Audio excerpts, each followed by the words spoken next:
The press note of the NSO reveals that in respect of most economic indicators, they are worse than what they were 2 years ago. Examples are private consumption, gross fixed capital formation, exports, and imports.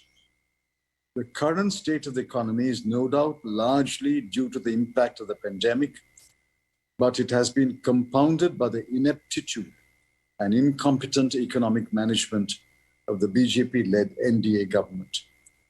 Good advice by distinguished economists and renowned institutions has been rebuffed. Worldwide experience has been ignored. Suggestions on fiscal expansion and cash transfers have been turned down. Hollow packages like Atmanirbhar have fallen flat. We are glad that the two leading chambers of commerce and industry, the CII and FICCI, have in the last few days echoed our views and pleaded for fiscal expansion, including cash transfers to the poor. The RBI's monthly review has flagged the demand shock and its consequences. The CMIE report on loss of jobs and growing unemployment is alarming. The research and survey reports of Aziz Premji University have concluded that 23 crore people have been pushed below the poverty line and into indebtedness. We may note that Nobel laureate Dr. Abhijit Banerjee has called for printing money and increasing spending. Yet, even as recently as yesterday morning, the finance minister gave a long interview to some newspapers defending her misguided and disastrous policies. The second wave of the pandemic is upon us.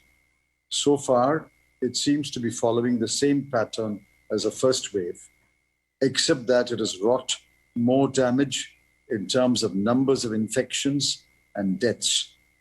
If 2021-22 should not go the same way as 2021 did, the government must wake up, admit its errors of commission and omission, reverse its policies, and heed the advice of economists and the opposition. Thank you. I'm willing to take your questions. Thank you, sir. Please indicate your question.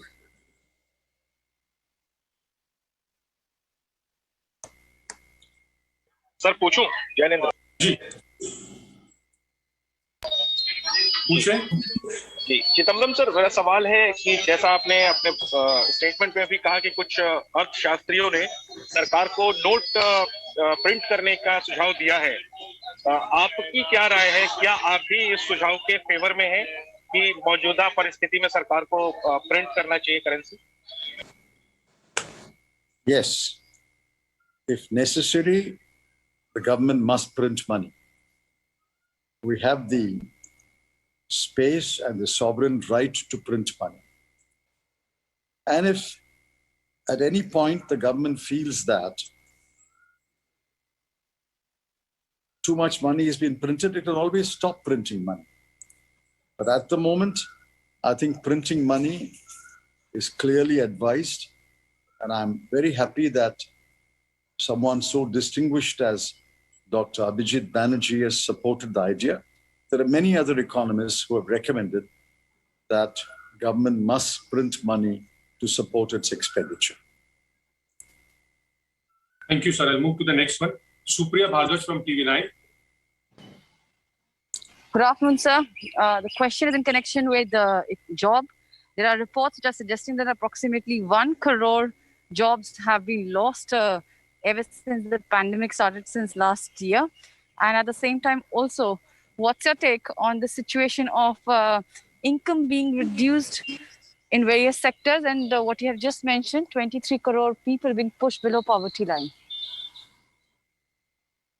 Yeah, all these are clear indicators that the economy is in dire straits.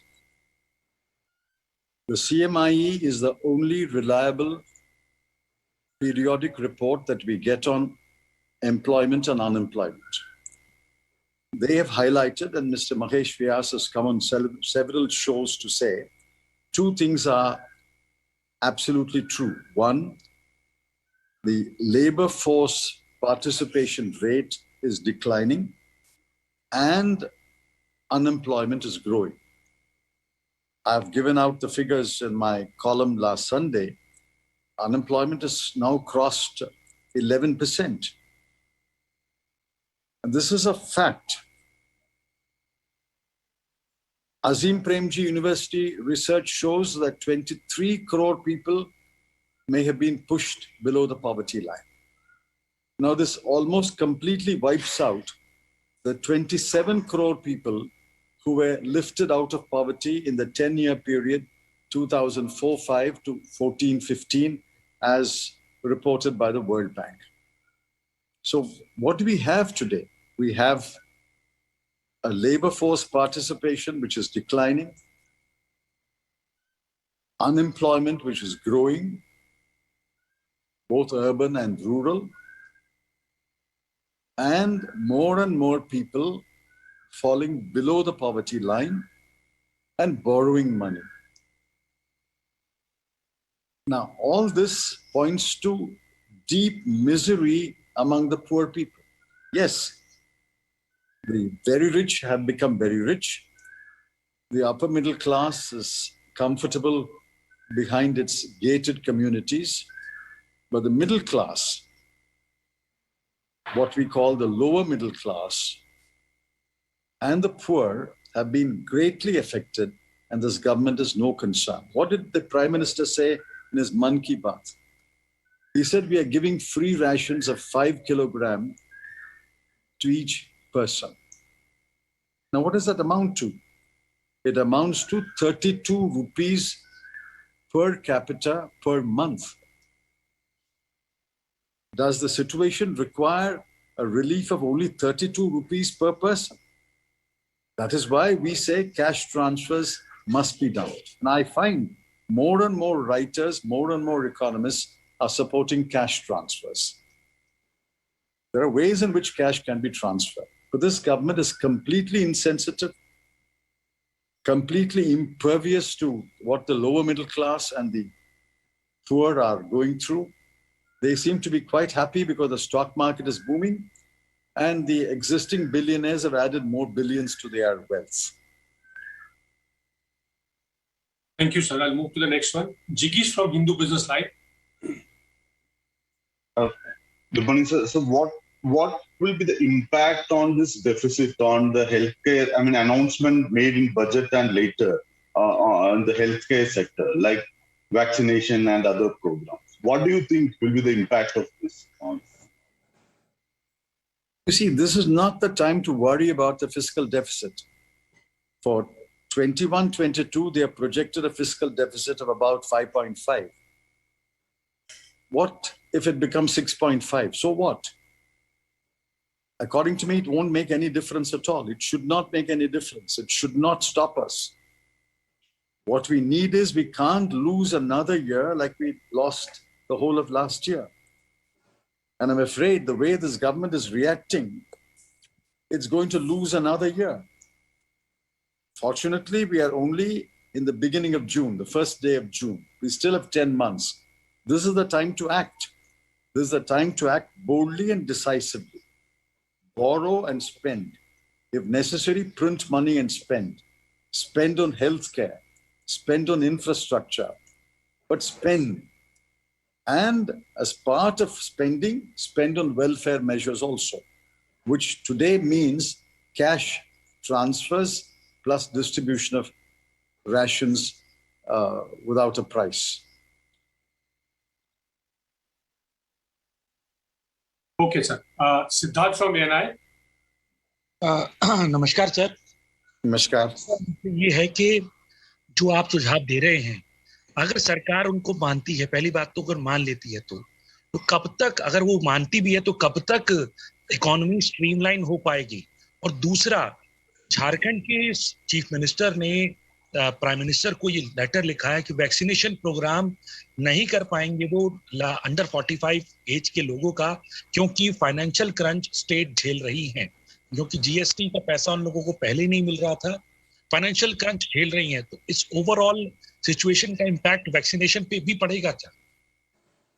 No, I've understood the part about vaccination. I've understood the part about GST compensation not being given to the states on time. Is there any other aspect, Pranav? Sir, the first question that he wants to ask is that the suggestion that you are proposing, if government were to implement them, how long do you think, in your estimate, things are going to get normal? How long will it take? No one can predict when things will get better because we don't know whether there will be a third wave or a fourth wave. All that we can say is, if you don't do the steps that we are advocating, things will not get better. On that, I'm absolutely sure. It's only if you do the things that we are advocating, things will get better or things have a chance to get better. Would you rather keep quiet, sit on your haunches and do nothing and allow whatever will happen to happen? It's much better to do something which has a chance of success rather than do nothing, which will certainly result in disaster. That is why a number of people are recommending take steps, bold, decisive steps now, and try to see whether you can ward off a greater disaster. If there is a third wave and a fourth wave, unless you take steps now, how will you prevent the consequences of a third wave or a fourth wave? This is the mistake they made last year. They did not take the steps that we advocated should be taken. And when the second wave came, they were unprepared both on the health infrastructure side and on the economic management side. On GST compensation. And that is former Finance Minister P. Chidambaram there talking about the current GDP numbers, essentially saying that the government must listen to the expert advice given by financial experts and also by the opposition leaders, that the government should increase spending, especially on welfare measures.